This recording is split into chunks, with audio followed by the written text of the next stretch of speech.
মানে তুমি এনেকৈ এক চিন্তা কৰিব নালাগে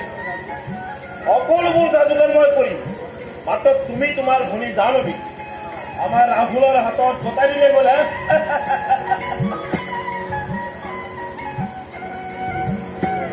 আপোনাক মই কি বুলি ধন্যবাদ দিম মই ইমান মোৰ ঘৰত আছো আপুনি চকুপানী টোকা সময় নহয় এনে বিয়াৰ বাবে সাজু খোৱাৰ সময় ফূৰ্তি কৰাৰ সময় দাদা জাহ্নৱী নাই নেকি আছে আছে ৰবা মই মাতি আছো ৰবা যোৱা যোৱা ভনী ভনী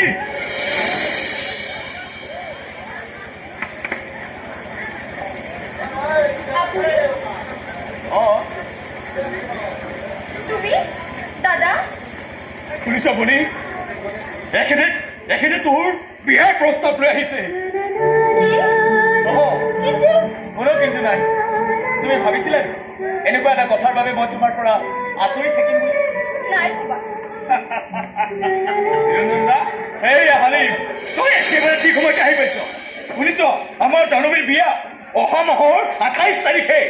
কি ক সঁচাই নে সঁচাই কওঁ এখেতে বোলে বিয়াৰ প্ৰস্তাৱ লৈ আহিছে ৰবি তেনেহ'লে ইমান এটা ভাল লগা খবৰ আমি ঘৰৰ ভিতৰত কিয় থৈ দিওঁ গোটেই গাঁৱৰ মানুহখিনিক জনাই দিওঁ